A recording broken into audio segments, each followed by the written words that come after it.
ready?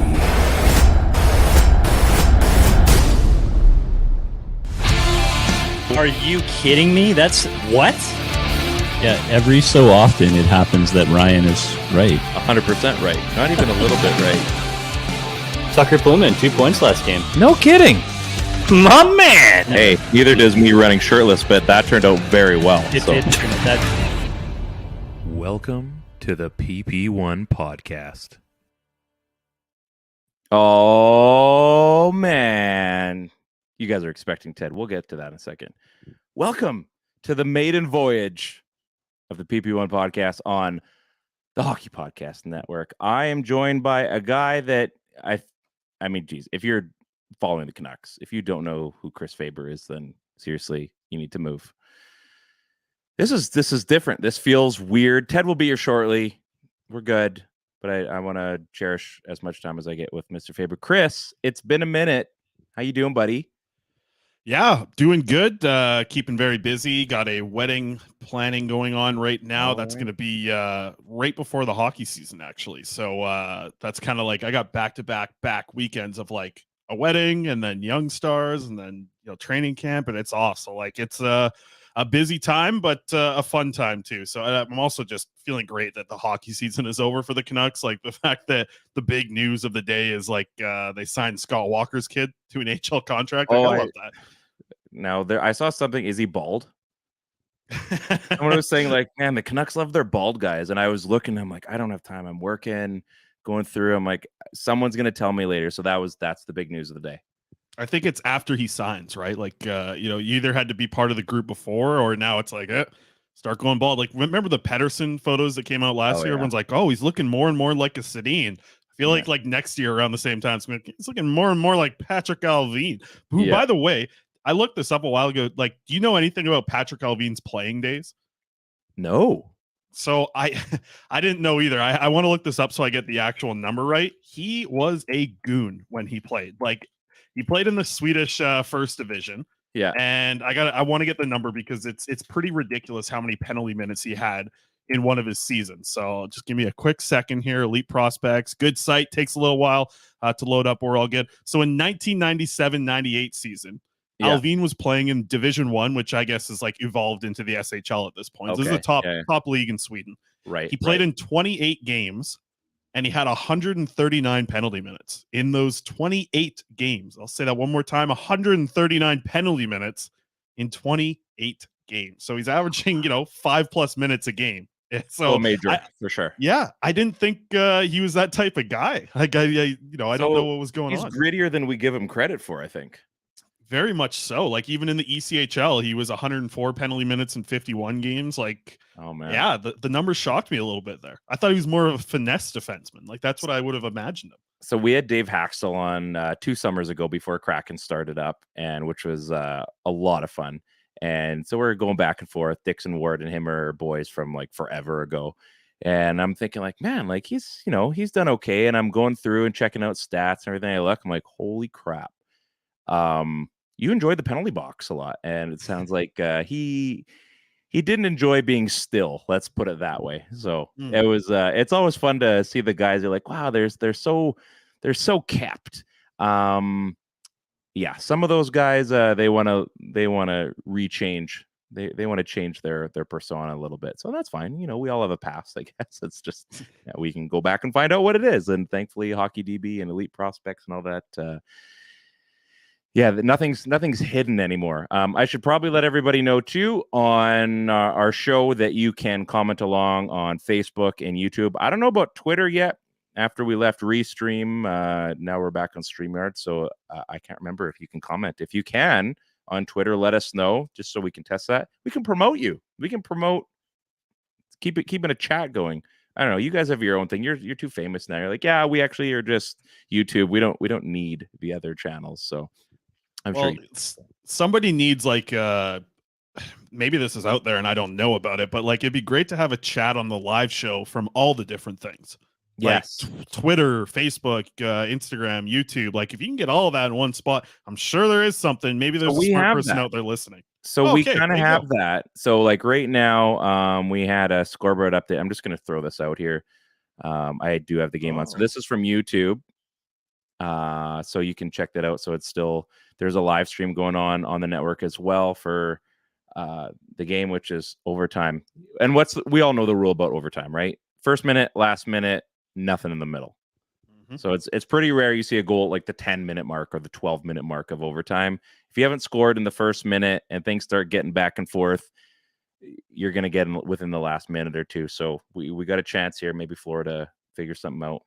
Rooting for our boy Luongo to maybe make it to the cup. Wouldn't that be something, hey?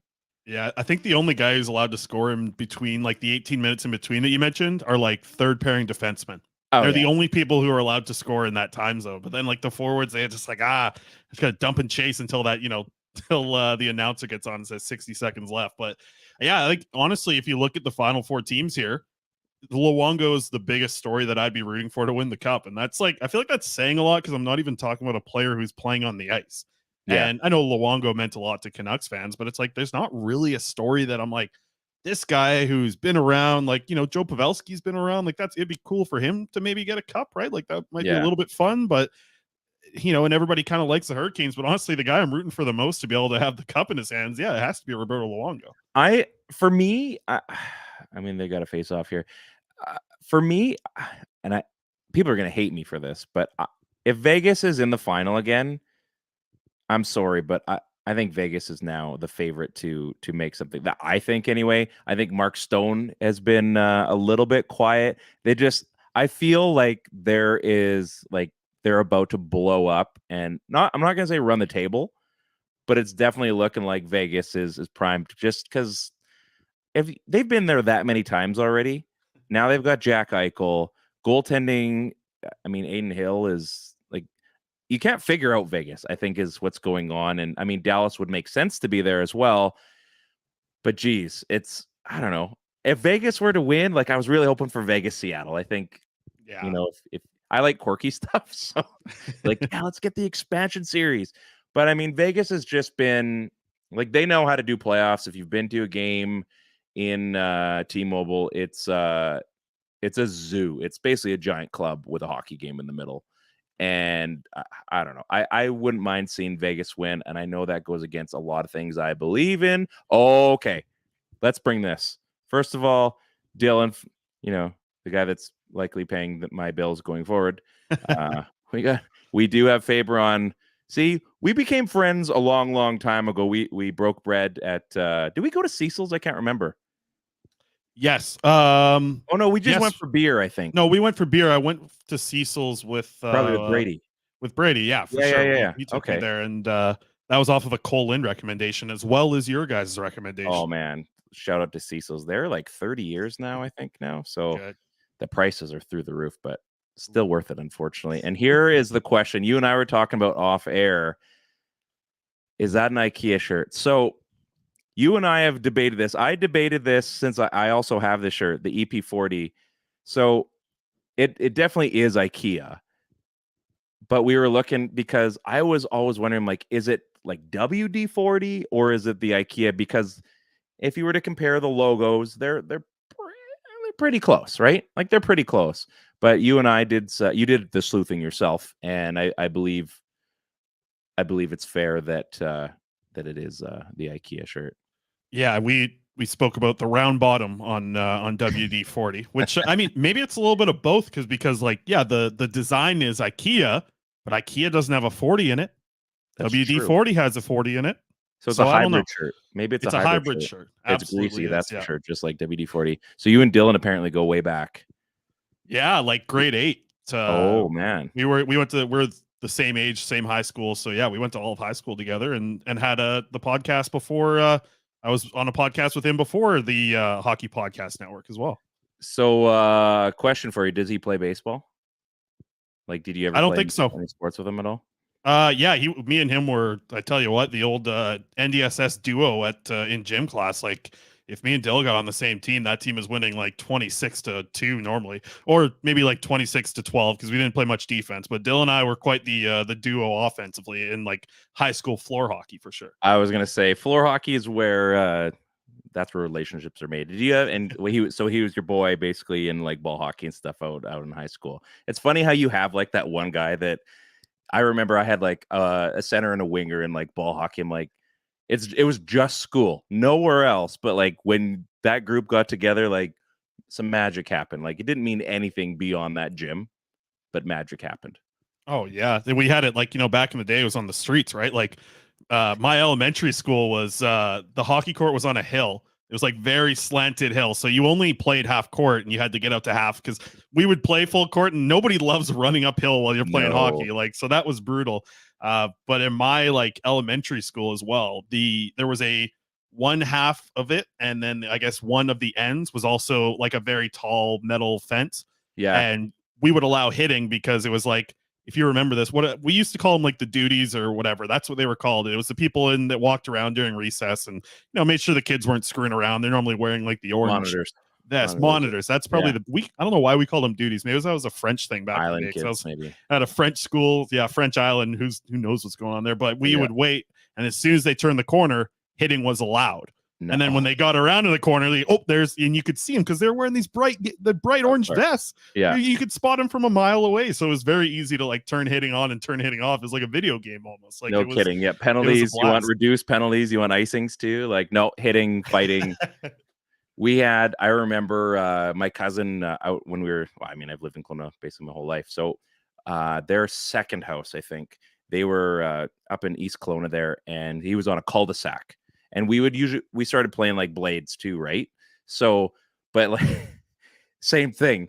We had two nets, but if you shot it past way too far, the cul-de-sac and then that hill was so steep, like it was a workout. Like you wanted to be going uphill and playing, because if you were going the other way, I usually think we kind of tweaked it too, so you wouldn't have to be running downhill or anything, because like the whole game, like you lost 20 minutes of time. There he is. Folks, this is Ted's debut, his maiden voyage, also on the Hockey Podcast Network. Welcome to the show. Yeah, welcome me. That sounds weird. Hey, welcome Faber. How are you, man? Good to see you.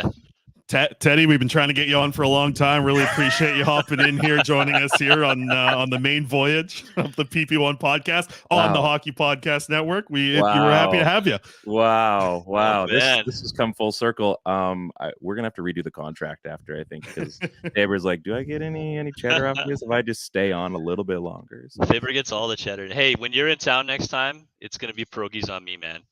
Yeah, no, I love to hear. I mean, I was really sad that I didn't make the trip up to Kelowna for Young Stars last year. And this year I'm like, okay, I got to take a couple extra days and make that. It's what, 1 hour drive from Penticton up to Kelowna? Not even? Not even, yeah. Not that bad. What about me? I live here already. How about pierogies on you like this weekend? We can go for pierogies, Ryan. Yeah, I'll hook you up. Don't say that on the show. Don't give me lip service, man. I might be able to parlay that. Hey, babe. Ted says that he's taking us for Cecil's this weekend. Yeah. And right before you got on here, Ted, Ryan was just saying how expensive these damn pierogies have gotten. They are. The price is going up. I haven't been there in like a couple of years, it seems. But yeah, like I don't even know there's the pierogies, and there's this one called like, I think it's the students, right? You get all the time. Yeah. Lichschnaya or something like that. It's like this crepe thing that they roll up and they fill with like cream cheese and some kind of like. Oh, that's different. That's like the Dustins or something. Okay, yeah, the Dustin. I mixed it up. It's a good one too. That's my go-to.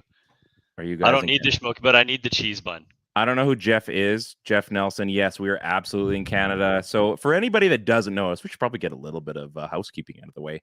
For anybody that doesn't know about the PP1 podcast, first of all, shame on you. We've been around for 4 years. We were around when podcasting, everyone decided they needed one. So we're back when we were still getting together to have podcasts. Oh man, that's mostly on you, I think, though, Ted. Something like that. That's something like that. So yeah, we're based out of Kelowna. Well, Kelowna proper-ish, kind of whatever. Chris Faber, obviously, is in Vancouver. Everybody knows that. You see his face, you know what's going on. Like I said, if you follow the Canucks, you know what's going on with Faber. He's the king now. Started from the bottom, now he's here. We're Kelowna. We talk Canucks. We have other guests as well from around the NHL. Being that we live in Kelowna, we get some pretty decent guests. So actually hoping to get Dixon Ward back on pretty soon. So that'll be he's always a good time. Maybe we'll wait till after the playoffs, and maybe we can get our buddy Dave Haxtell back on too, and he can talk about his preparation for next season and how the Canucks, maybe we can get a good in You know what I'm saying? Mm-hmm, mm-hmm. You know what I'm saying? So, yeah. Anyway, yeah, we're absolutely from Canada. We're from Kelowna, best part of Canada, best part of the West Coast, best coast. We were just talking about Chris's shirt, about IKEA, but I feel like we should probably talk. I got very little Canucks talk aside from a few things. First and foremost, That must be how you do it, right? You rock an IKEA shirt when you're like getting all those pre-interviews. Like you were the first guy to like have a convo with Hoglander when he was, not even like a full-fledged Canuck yet. You seem to get all these like Swedish guys first and foremost before anyone else. You guys are jumping on to getting the interviews. It's the IKEA shirt, isn't Call it? of Duty, Call of Duty with Gaudette, and Yeah. Oh no, of course. I mean, I think those players, it's funny to deal with too, because like when I first talked to Niels Höglander, it was right before he went to the World Junior. It was like 4 days. You guys remember the goal that he scored to start the World Juniors, the ridiculous lacrosse goal against Finland, and it was like 4 days before that. And yeah, what I've learned about Sweden is I believe from those who are from the north of Sweden don't speak or they don't learn English very like in the south of Sweden is very much bigger cities, and up north is like hunting and fishing territory. So his English wasn't great, but it's been cool to develop that. And that there was a point this season, I remember all the media members were all in. It was just like a non-game day, so you could kind of request a one-on-one. And some people asked for, Luke Shen at the time, or the regulars that were at Curtis Lazar was very good to deal with. Basically, everybody that got traded. And I requested Niels Höglander, and everyone's like, good luck. Like, don't, you're not going to get much there. And like, probably 12 minutes of like a one-on-one, and everybody like J-Pat and Murph, like, they're like, how'd you do that? I was just like, I don't know. You don't listen to my show, clearly.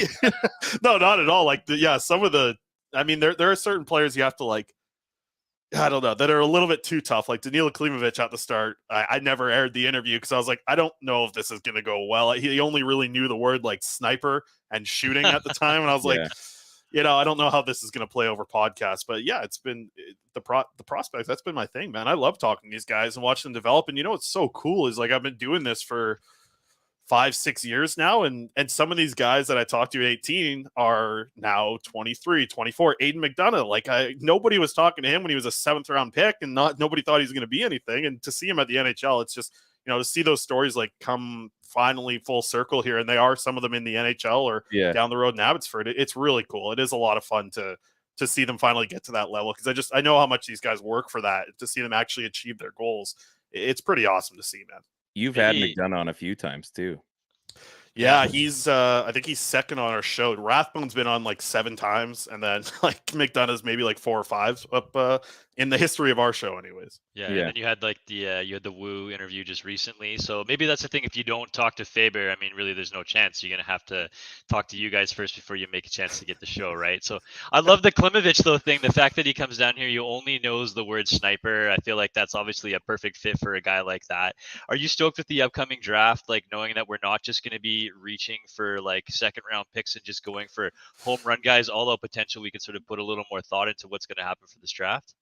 Yeah, most definitely. And I think that's going to be interesting with the fact that the Canucks don't have a 2nd round pick. I think you really have to explore the options of what you want to do with the 11th overall. I think there's such a weird crop between basically like 5 and 20 where you can really make a case for anybody to be a solid pick for the Canucks at 11. So I'm curious to see if they do want to drop down, add a pick, but it's like we say it every year, and some years they end up trading the 1st round pick for no other picks, but a lot of the time they end up just making the pick. So I don't think they're going to end up moving. And there's a lot of players at 11 that you're going to be really excited about, and you're going to hear them say like, we had them ranked 6th on our list and we're happy to get them at 11, but I don't care who it is. Whoever's picking at 11 is going to tell you that the guy they had there was like number 6 on their list. Like that's going to come out no matter what. That's lip service. Yeah, it was like, it's never 7th. It's always 6th. Like, yeah, we actually had him 4th. And we're actually very surprised. Like, no, you didn't. Get out of here. Well, we're going through the list just recently. Like, I mean, it's mock season, right? It's not to the intensity that we get in the NFL, but it is mock season right now. So, like, I've seen everybody from Dvorsky go to the Canucks. I've seen, Tom Willander's a big one. Obviously, that's Sats guy. I mean, we're still seeing Sandin Pelika, mocked constantly, which is the one that I feel like I'm most afraid of. Is there a guy that you want the Canucks to select that you feel like is going to be there? And I feel like we should remove Reinbacher's name for that list, because I just feel like that's not going to happen in terms of history. So is there a guy that you sort of really want Vancouver to go to? And then I also want to know who you think they're going to select. Yeah, I would. Yeah, I wish that Reinbacher didn't rise so hard over the past few months, because I remember writing about him in January and I was blown away with what he was doing in that Swiss league. Just that Swiss league is such a good league for evaluating a defenseman, because it's really hard forechecking. It's really good back and forth quick action. Like, you have to skate. There's a reason Jake Virtanen didn't make it in that league. You have to skate really hard in that Yeah, it's league an and back effort check league. and forecheck and effort and all those things. So he is the perfect pick at 11, but you mentioned it. I can't mention him on the list. I probably would go with Dvorsky. I think if he's actually a center, which it seems to look like he is, his play at the world champion, the U18s, that really probably rose his stock to being a top 10 pick. But if he's going to be a guy who slides down, I know that you can do all these mock drafts, you can see all these wingers going in the top 10.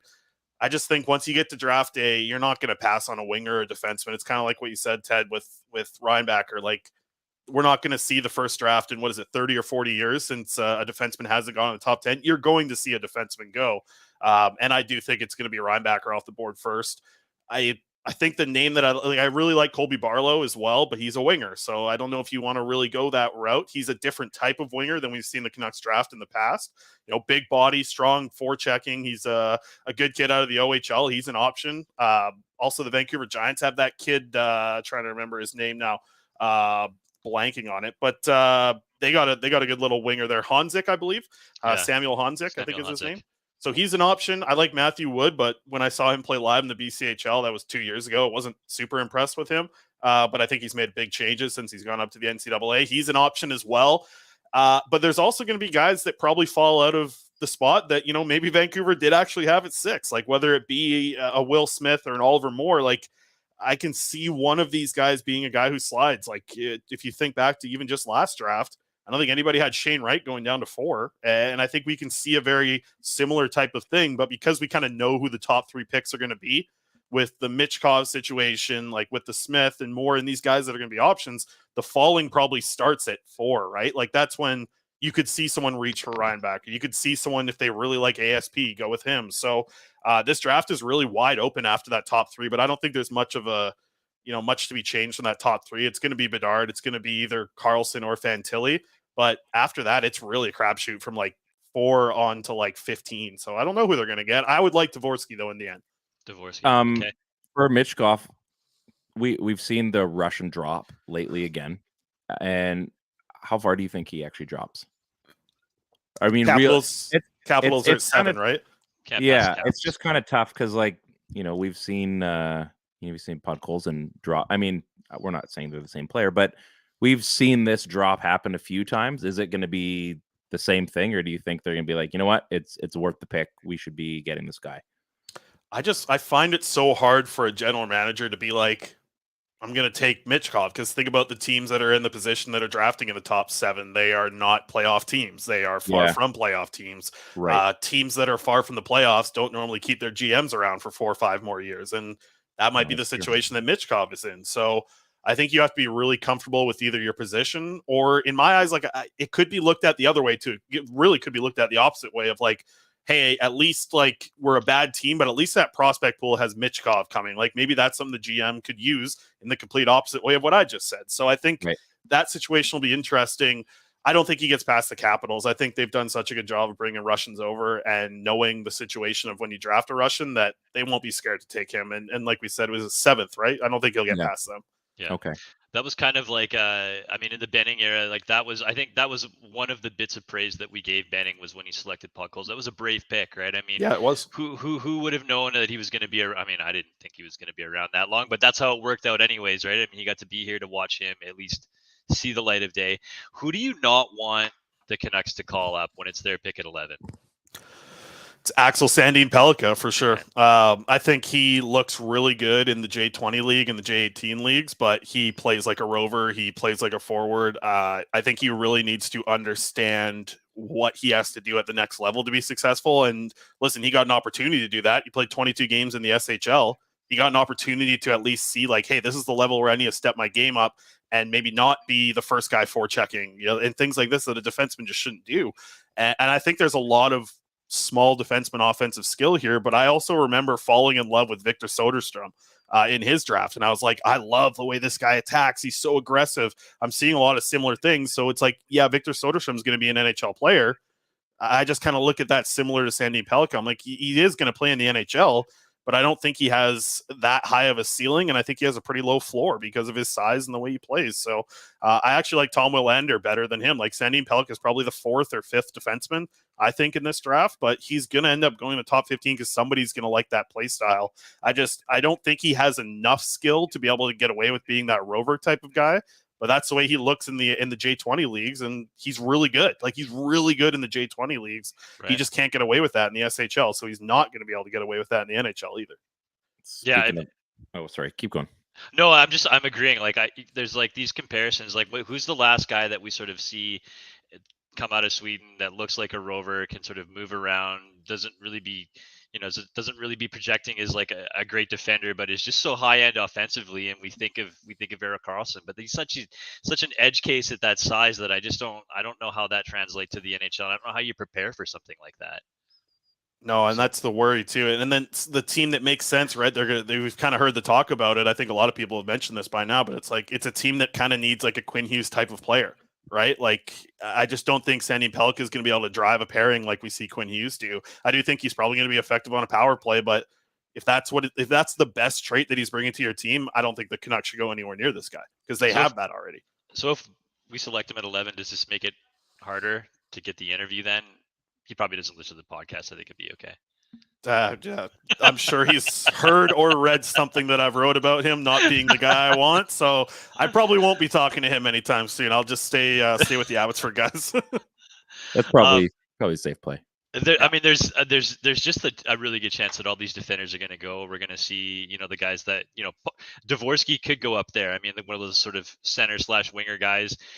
Moore is a guy that we talk about sneaking up a little bit. Out of all those wingers, like the Gabe Perreaults, the Chalets, is there anybody that you like wouldn't mind seeing Vancouver take as a winger, knowing that that's not obviously the game plan going in? Yeah, I think Barlow was the name I mentioned earlier. He's very interesting. I think Matthew Wood, like you saw it, like he grew another 2 inches, I think, this season, like in his draft year. So that's great to see. A lot of people are doing the Tage Thompson comparison there. And I know he's kind of in the same boat, like you just mentioned, like he's a center, but is he a winger? Probably NHL, going to be a winger. I like the idea of Matthew Wood. I think the potential is very high there. I also think that he's another guy with a pretty low floor too, right? Like he could be the guy who's selected in the top 12 that puts up the least amount of points as a forward in that group. He could be the guy who puts up the most amount of points in that group. Like, it's a very up and down thing, and it's really going to be about development. So I'm curious to see with Matthew Wood, how quickly can you get him to the AHL if he is drafted by the Vancouver Canucks? Can you get him with Abbotsford, get him with that good development team? Like, that is the best thing I think the Vancouver Canucks did this year, was develop in Abbotsford. And maybe if you have Matthew Wood and that's like the plan to work on his game and develop him as a real guy who can contribute in your top 6, like, I can get the pick there a little bit because his development is going to be so critical for how he's going to become an NHL player. And if you do it the right way, you're probably getting a very good player in that spot. So I think I like Matthew Wood in that spot. I like Colby Barlow just because he plays so hard, and you watch him at the U18s, and he's killing penalties on the first unit. He's power play on the first unit, and not just out there on those units, but like the most clears on the penalty kill, the most kind of breakups of passes in board battles. And then on the power play, he's like unleashing his one-timer from the right half wall. So it's not like he's just on those units. He's doing the very important jobs for you. He's a captain out of the OHL. Just makes a lot of sense. I mean, if you are going to go for a winger, I think Colby Barlow makes a lot of sense in the 11th spot anyways. Love it. We just got to cut in for DraftKings ad read. We're big on DraftKings. Check it out. We'll be back in a second. And we're back. Gotta love the live stream. Speaking of, it's like, wow, that was so awkward. Like, what did they just do there? Speaking of the SHL, so Lekaramaki's going over, and he's going to be playing with DPD. Mm-hmm. Chris, being that you cover all of our prospects, and everybody knows, anybody that follows the show knows that I am about as green as your backdrop when it comes to prospects. What are we going to expect for him going over there and playing together? Like, are we going to see the development? Like, how long is he going to be over basically before he gets a shot, either playing for Abbotsford or even a look in Vancouver? Yeah, and you know what? Everyone's really hoping that he's going to do one more year and then come over and play in Abbotsford. I don't think him or Elias Pettersson is coming over until they're NHL ready. I think it's gonna be 2 more years. The option will Yeah. be there, and if he dominates, maybe he's Yeah. playing on Leo Carlson's wing next year. Because I think Leo Carlson, if he's not in the NHL, he'll be back in the SHL. He's also on the Urabro team, so you can look at them and say like, if he really finds chemistry and dominates in a top 6 role, maybe he comes at the end of the year. But you talk to you talk to people around Sweden, whether it be scouts or even some of the players will say it. And it's just a thing that's gone on for the last, what feels like 10 to 15 years. The AHL is not really a destination for these guys when they can be superstars in their home country in that league of the SHL. They just want to stay there. It's more comfortable for them, and it means a lot. Like you see it more with Russians, right? Like being in the KHL as a Russian's a bigger deal. But at the same time, these SHL guys do like being superstars in their home country. So I think it's probably going to be 2 years, I think, for Lekaramaki, 2 more years in the SHL before he comes over. What's the pay gap like compared to AHL to SHL? Like, is it basically pretty comparable, or is it like a tier team like the KHL would be? Well, if you think about it, like Jonathan Lekaramaki, I'm assuming their salaries would actually be pretty similar, maybe higher in the SHL than you will in the AHL on a contract. But here's the thing: Lekaramaki's landing Bauer deals in Sweden, right? He he had I think his latest Instagram post is a thing for Bauer. I don't think he's getting a Bauer deal playing in the AHL, right? Like he's getting Langley Ford or whatever, like down here maybe, and they'd be jacked up. No free ads. At the same time, Langley Ford, if you want to hook us up, I'll drive down there. I'll drive down there for a free Ford. I should have said Castle Fun Park because I know that for a while there, when Abbotsford first got there, the players were actually staying at Castle Fun Park. Are you kidding? Oh my God. Even joking. Carol Plastic actually had a broken leg. And if you guys, the flooding that happened in Abbotsford, he had to be helped out of there. A family was driving by and picked him up and drove him up the hill. Because if you know where Castle Fun Park is, and you might have heard the news, it flooded completely during the floods. A little bit, yeah. So he had to leave all of his stuff, and he was lucky that a family came by. He's got a full leg cast. He couldn't get up the hill out of the Castle Fun Park. So Carol Plastic, he's back in his home country now. Some people ask me every couple months, what happened to Carol Plastic? I'm like, I don't think he had the best time over here in Abbotsford. So he's back home now. Flooding's usually a deal breaker for a lot of people. It normally is. With a broken leg too. He's lucky that family picked him up. It's good folks out there in Abbotsford. No more basement suites, guys. It's either a house or nothing out here. So that's a big segue. I mean, I was always kind of hoping and pulling for a guy like Carol Plastic. Obviously, his dad's a coach. Like, it's a big deal out there. He comes up in a bit of a hockey family. Like, that's a smart pick to make, I think, for a late round guy. So it's too bad that he spent so much time over here injured. Like, it would have been a lot of fun to watch him do something for Vancouver. I think he played with his dad. In like the second Czech league or something. His dad was like 46 and he wanted to play a year with his son. I don't think he played the whole year, or he wasn't in every game because he was like a partial coach at the time. But he was playing with his kid for at least a few games in like the second division over there when he was 17. So pretty cool little story there. A little Gordie Howe action. I just want to play with my kids, or maybe Ken Griffey Jr. kind of style. At least he's probably not stealing passes like Ted. I want to stay on the Abbotsford train a little bit. I mean, first off, kudos to you. You guys did such a great job covering everything coming out of Abbotsford. It felt like I was there. Great articles dropping every day. Canucks Army. I mean, awesome content. I don't know how you put out so much content. It's bonkers. I know you're in there a lot, but I think the big thing that you were preaching this year was obviously development, the way things have changed down in Abbotsford. I mean, what were sort of the biggest improvements from where we were a year ago to where we are now, and what do you think is going to change heading into next season? Well, I think it makes it more of a destination for players to come, and I think you don't see a lot of AHL teams that give you an opportunity to work with 2 Hall of Fame players into the development team. So I think that's massive. I think the goaltenders, there's a reason why they got this Nikita Tolopilo kid. There was a lot of NHL teams after him. But the chance to work with Ian Clark and Marco Terenius, I mean, that's a great example of a very good development staff down there. Mackenzie Braid, whose mom works with, John Tavares and some of the best players in the NHL for skating. Like, they really have, you can say what you want about the Canucks owner. A lot of people have said a lot of things. he has invested heavily into Abbotsford being a destination for players. They've done a lot of work out there. This year was even better than last year, whether it be the game presentation or the staff that's working out there.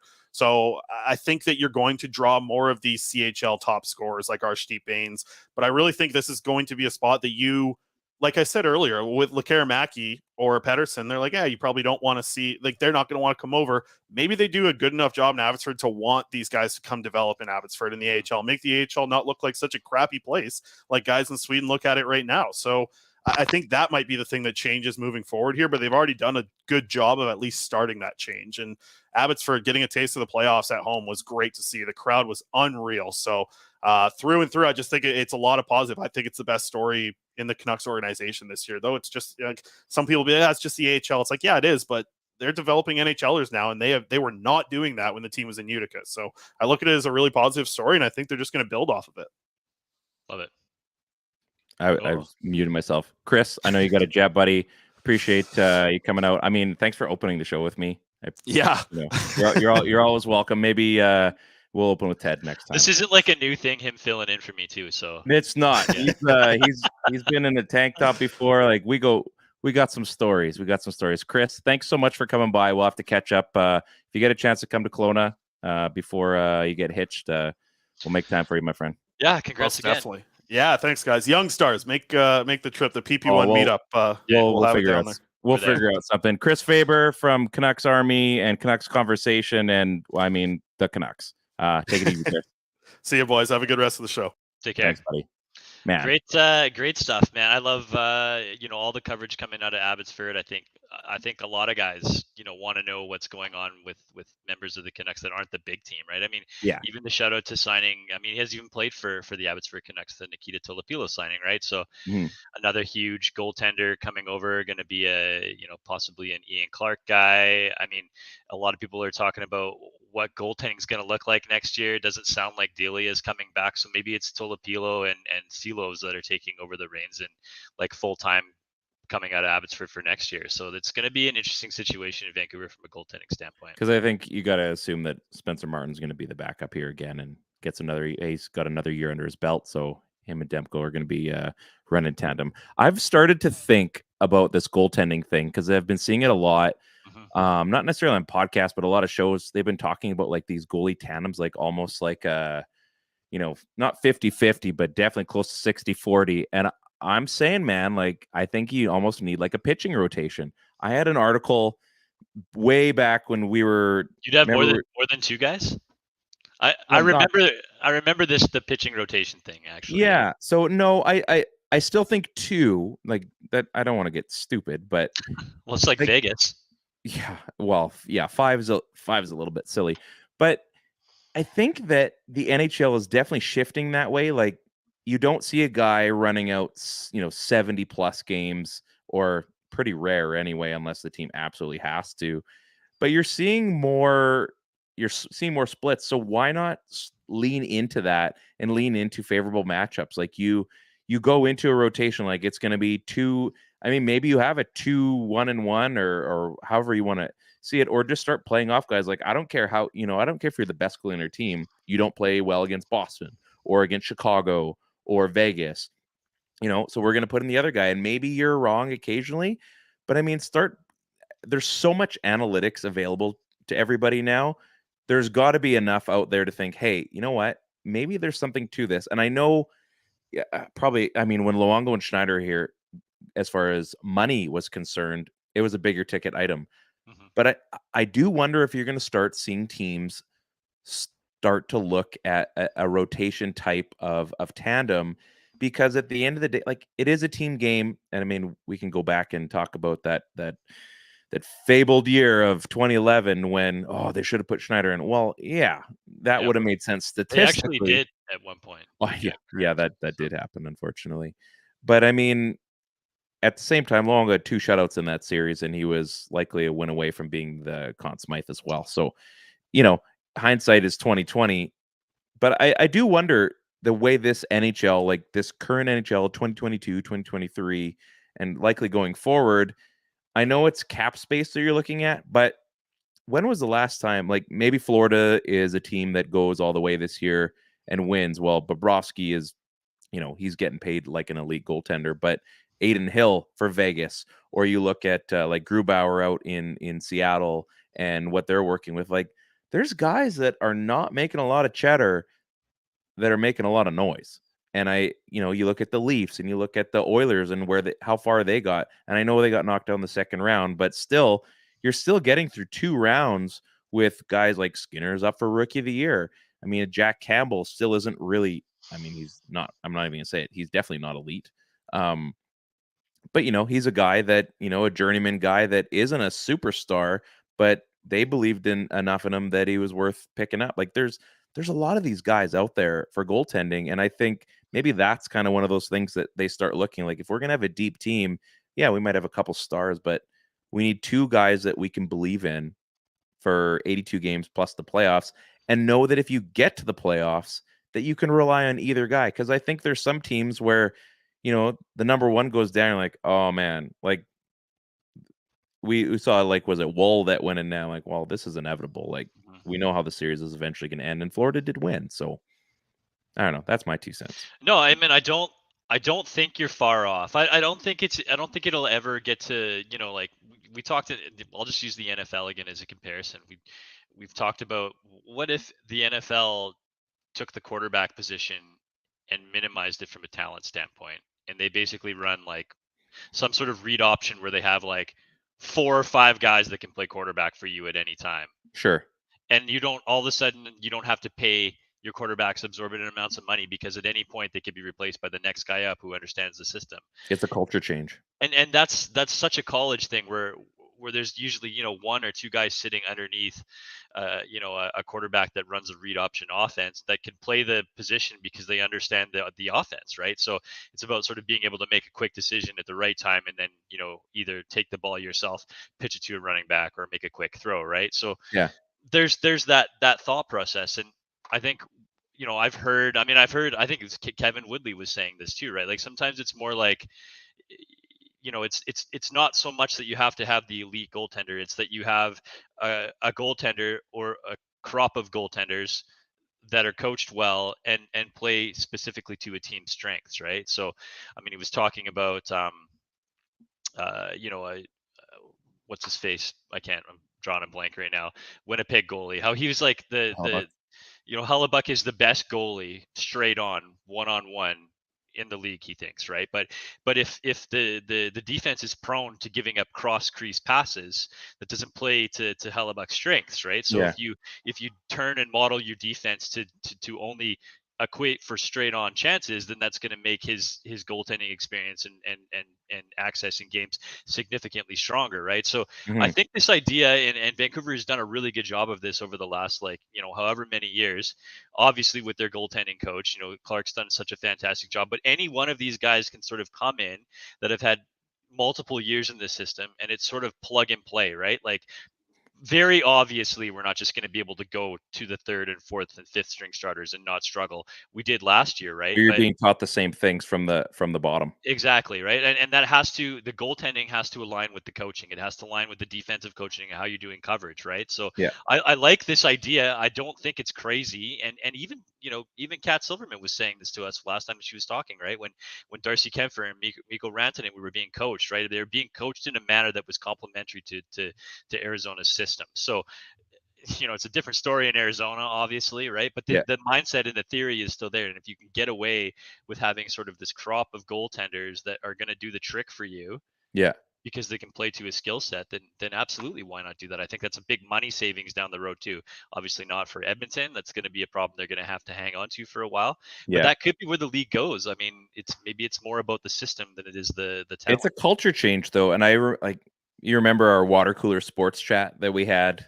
We thought we were going to make it big as a blog site one day, and blah blah blah blah blah. And I remember writing this long. I was looking to. I wrote a prospect report on Martin Grenier. Yeah, there you go. I remember going in and I was reading what I had wrote, and I think I had like 2 spaces in this whole post, like line spaces. It's just like a big, like long form essay, basically. But I still believe that there is a place for that. Back then, it was a lot crazier because there was the Jonathan Quicks out there, and again, the biggest one, because it was a Vancouver thing, was Luongo Schneider. And I know that would have been a huge change at the time, but I do think it's changed a little bit. So I could see this happening in the next 3 to 4 years. It is a cheaper way to go, potentially. You can still have a number one, but it doesn't have to be an elite number one. And I think you're right. You can start looking as a cap savings, because now you can bring that goaltending number down and you can start putting that in other places. And I mean, the Canucks would be a great place to adopt something like that, because they are in cap trouble. Speaking of trouble, and you brought up Arizona, the vote was no. The NHL Yeah, who is, would have thought? yeah, I know, is groundbreaking stuff. They're still confirming that Arizona is basically going to be playing out of the mullet for another season, which is pretty brutal when you think about. Someone brought up like a lame duck GM or a lame duck coach. Well, if this is a lame duck team this year, because I'm not sure I understand. thanks, Siri, appreciate that. They're in a position where you're playing in front of like your fans, but not really anymore.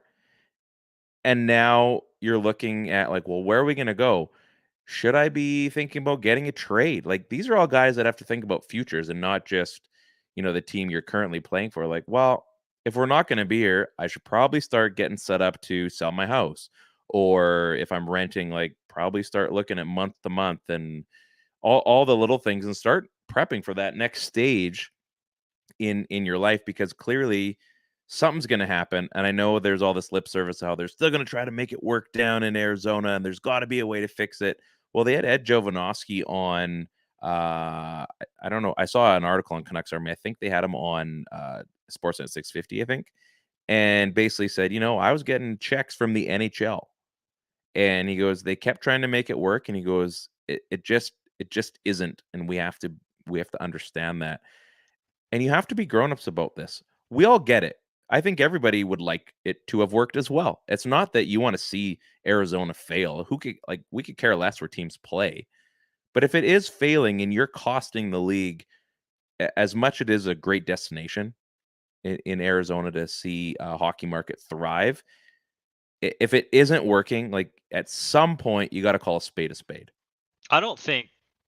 I mean, there's a select group of people out there that want it to fail, but I don't think anybody wants it to fail. I think they've No. just seen over the course of time that it's not working, and they continue to see Bettman try to fit his square peg into a round hole. Yeah. And people are just like, it's a joke now, right? So now everybody does want it to fail, to be like, hey, I mean, how many times are you going to try to resurrect this thing from the dead, right? I mean, like the Arizona Phoenix Coyotes, right? We'll call them both. I think in this situation, it's fine to say so. They're like a mullet, man. They're playing in mullet arena, but they're like a mullet, right? They're just been, we'll call it a comb over. It's more of a comb over. They've been trying to hang on for way too long, right? Like this team is on life support. Have you been reading my Twitter feed The lately? status is on no.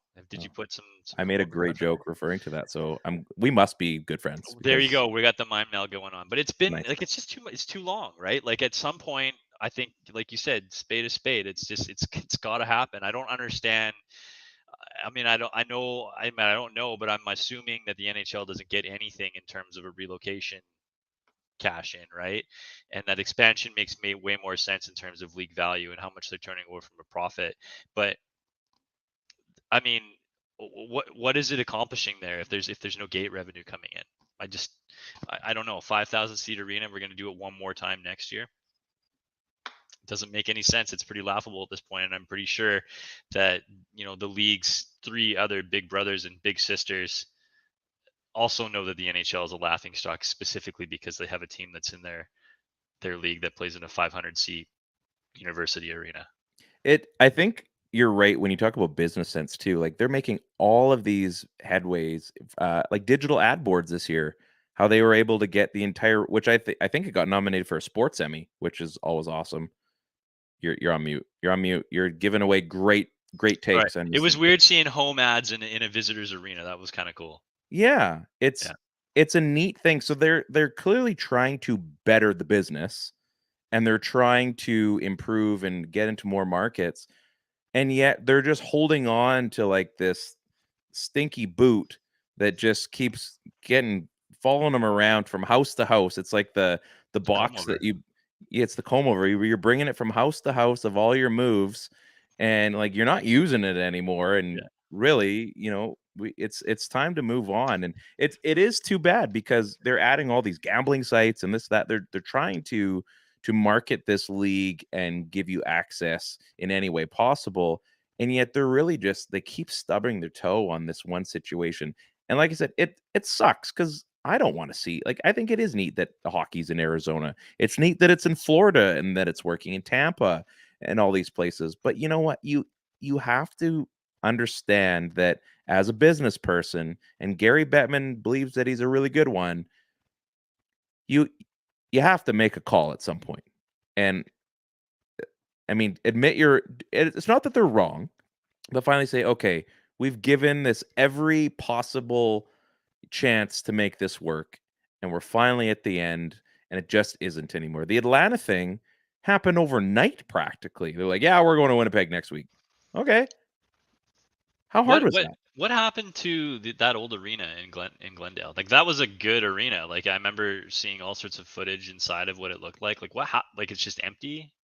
I don't know. Maybe it's like a pickleball court or something. It's like the pickleball national championship. World championships, exactly. So Yeah. I don't know. It is unfortunate, but they got to make this. They got to get this changed because it's getting a little bit silly. It's pretty hilarious. I mean, I don't know. So we're in the conference I finals. don't need it to go away. Well, I don't want to talk about it anymore. It's just getting so lame. So we're in the conference finals. Currently watching double OT of Florida Carolina. I told Faber too, like, you know the rules of overtime, right? It's either the first minute or the last minute. Triple overtime. Yeah, I absolutely. So, and of course, they'll score with like 2 seconds left. Who do you have in your final, and who do you have winning the Stanley Cup? Well, I mean, my final got pooched a while ago, so I know it sucks the Canucks didn't make it this year, eh? Yeah, I mean, it didn't get pooched that long ago, but yeah, Okay. I mean, yeah, man, I don't know. I think I really think Florida could win it all this year. I just I think goaltending can get hot at the right time. I mean, if you're watching this game, because I'm not, and they just got scored against, then I'm just going to talk on my ass for the next minute or so. Yeah. I think they have all the pieces there that they can catch fire, a la Tim Thomas in a final or something like that. I think that team is big enough. They're smart enough. They're encouraged to move pucks quickly enough out of the D zone, and the forwards and the way the team is constructed, the youth and the strength and defensive awareness that squad has, and you're sketching me out with all your looks away to the TV. I can't help it, man. I had to know But I because mean, it was so on. I feel like Florida could be the one that wins this thing, and I'm sure that like minutes after this, they're gonna get scored on, and I'm gonna look like a fool for it. But they just, I don't know. That We're looks gonna like a lock really eyes. I complete won't roster right look there. away. I promise. We'll lock eyes. I won't look away. Who do you have out west? Who's going to the final then? I just don't know. I just don't know. Vegas. It's Vegas. I mean, I guess so. Like, man, Dallas looks really good. Like, I just don't know. I look at that and I feel like I could be wrong and right at the same time. That the Seattle Dallas series was kind of win, lose, win, lose, win, lose. Like it was someone's game every game. There was no there's no consistency in that series. I think Vegas hasn't brought their best game yet. I think depth, I mean, that's a ridiculously dominant team. I mean, right? Dallas it is weird them being too. on whatever the 17th string goaltender right now. Like, I feel like, I mean, and then we flip across to Dallas and it's Odger. Like, now we're talking about a top 10 goaltender, right? I mean, totally. And the ghost of Joel Pavelski just coming back and he's crushing, man, right? And he's been so good. He's been so good. He has like been, yeah. Potting 4 goals coming back, like the Rooster. I think it would be really funny if it was like a Carolina Dallas final. Like, I think that would be the NHL's worst nightmare in the scenario that we're sitting in right now. So I think that would be pretty hilarious, right? I don't know in terms of who's the biggest market out of all those teams, but I feel like obviously Vegas is a big draw, but I mean, I think that's, Vegas has something to prove this year with I think can you Mark imagine Stone. being as old of a franchise as you are and having something to prove? I know it sounds stupid to say. I look at Mark Stone. I don't think he has shown up yet. Like he's been there, but I don't think he has been a difference maker, like in the sense of like changing the game.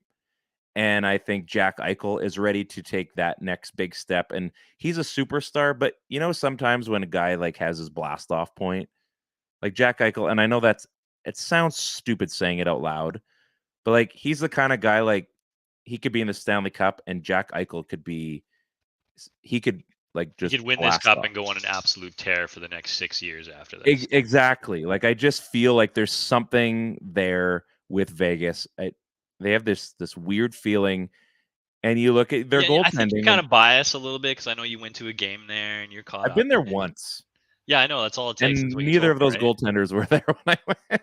Jack Eichel wasn't there either. Mark Stone was Yeah, but there. that was So like 10 goaltenders ago.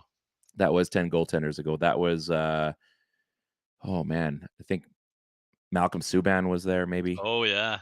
Yeah, I mean, you think, there was that one year, I can't remember what they were on, like a fifth or sixth string goaltender. They had to call up like a That was in CHL their opening goaltender and an year. emergency call up to come play for them. Like just craziness. And they were still winning. They were on an absolute rush of goaltending, which is, I mean, unheard of at that point. It was just too ridiculous, and yet they kept winning. So I you see have them Vegas from the West. Like what do you think of Vegas, that? Florida, man, and I think it's a coin toss. Yeah, either of those teams, I think, the league is going to benefit in terms of free agency and player availability from either of these teams winning. But I mean, yeah, like I really like what Florida's doing, but I'm really good with either team coming out of the East right now because Carolina is so much fun to watch as well. Yeah, I don't know. Carolina just kind of bores me. Like they're kind of just the team. Like, yeah, we get it. You're pretty decent. Like you got this far, so clearly something's working for you. But nothing excites me about Carolina. There's no. Sebastian Aho. I mean, I'm not staying Brent up late and Burns. watching Sebastian Aho highlights. I'm sorry. That's I'm because he not. plays in Carolina. If that guy That's was a Canuck, probably. Oh, didn't I say that they should trade for him? yeah, no, that's exactly why I brought it up. Oh, it's well played. Well played. Yeah. Well played. So we're almost done here on our first ever show. We've gone over a little bit of everything. This has been fun so far. I do appreciate you joining guest hosting tonight. Faber had to leave early, so if I'd love you to come back next week if possible. Well, I was happy to pick up for Faber in his absence. So a couple things. Everybody knows that I'm on the road a lot. And I swear to you, this is 2 days ago. I swear on my life that I saw Bill Goldberg in a Honda Fit the other day driving behind. I looked. I had to do like a triple take because I Are thought, you like Bill Goldberg or like John Cena light, like we saw at the concert? no, man. Like this was. It wasn't like he wasn't like. I had the face for sure, and I was trying to get like the upper body because it looked weird that he was in that vehicle. So then I'm doing like a whole checklist of things. So maybe not John Cena. It's like out of 4, it would be like John Cena, like 2.5. So level 2.5 John Cena. But it was pretty cool. It made me kind of giggle, and then I just got back to listening to some 3 Days Grace. So, as one would, I mean, it's probably been 15 years since somebody's mentioned 3 Days Grace, but yeah, it probably means that that's our outro track. We don't want to get sued. And then finally, Especially I think by 3 Days Grace. that's true. We'll find something like Pain or Riot. Maybe that's a good one. Good song. I'm coming to the realization that maybe we as Kelownaites, as people in Kelowna, are so spoiled that we've already started to find things that we need to complain about. You know what I mean? Like it has been absolutely insanely hot the last couple weeks. We're complaining that summer came early. No, we're not. We're complaining about the smoke. Well, today we are. But like 3 days ago, we're thinking like, just give us a little bit more spring so we can get ready for summer. You know what I mean? People are saying this. I've been listening. I've been What kind of people you hang out with? not good ones. What kind of people are buying carpets these days? The people that don't like the sun, apparently. People that don't like the sun. But you know what I mean? Like we're complaining about all the wrong things. I think we have it so good here that we're like, oh, it should be this and this and this. So Do you think that's like?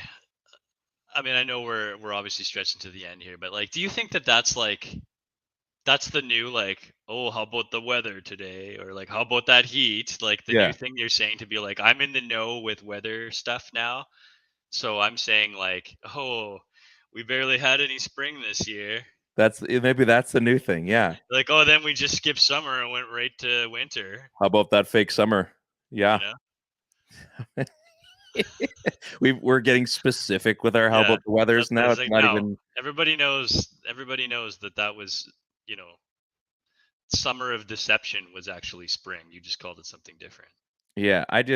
It's just weird right now. The smoke is there was some rain at the ball game tonight, which was awesome. We lost 11-10, in case you're wondering. I was wondering. Broken Trojans. You lost to Are- that team? 11-10, man. It was close. We almost got in there. We had we put up 2 scoreless innings on them. Like we stopped them from scoring for 2 innings. And maybe vice versa. I can't remember. That's a tough team. It was a tough team, but we got that girl out anyway, so small victories. And Steve didn't have to play shortstop, so it was good. It was good. It was a good time. I went 3 Nice. for 4. I'm back. We'll have to get Faber to come. We'll stick him in the game for like one shot. Absolutely. Just And one- we got just to get you to bring your player of the game award because Oh yeah. got to start giving that away out because I mean, now that you're I haven't been there. Yeah. now that you're back and healthy, it's not really oh, look at that thing. That thing is like an absolute unit. Can't believe you made this thing. It is beefy. Well, I mean, I did part of it. I don't have a Well, CNC I think machine, you were the driving force behind this. I believe I was. So yeah, it's cool. We're a cool gang. Everybody, this has been a lot of fun. Obviously, our first show on the Hockey Podcast Network. We'd like to thank everybody for commenting along. This has been a lot of fun. Andrew has been in it pretty much from the beginning. He's got Matthew Tkachuk taking the Conn Smythe this year. Summer's my favorite season. I think everybody likes summer. If you live out in this neck of the woods, summer's where we go crazy out here. We do appreciate everybody that's come along for our first show. This has been a lot of fun. Obviously, check out DraftKings, and Raycon as well. Check out Raycon. They got some wicked headphones that maybe we'll be wearing Raycon sooner or later. Who knows? It's entirely possible. Now, new beginnings here. New beginnings on the PP1 podcast. We got a big summer planned. We're working on a few guests that aren't going to make sense to you, but you're going to love them when they come on. So, Ted, I mean, any final words? Anything you'd like to get off your chest? No, I just realized now that there was a comment section open, so I'll be more sure to check that next time. But yeah, thanks to Andrew for hanging out basically the whole time. And sorry, summer's brutal, man. But if you're down here, you should look us up. Yeah, it's this is where it's at. This is where it's at. So, on behalf of my good friend Ted, I am Ryan, rocking the OG PP1 podcast hat. That's at the vintage. Vintage, yeah. We're so old now. We have vintage apparel. It's wild. This is the PP1 podcast on the Hockey Podcast Network. Sounds good. Peace out.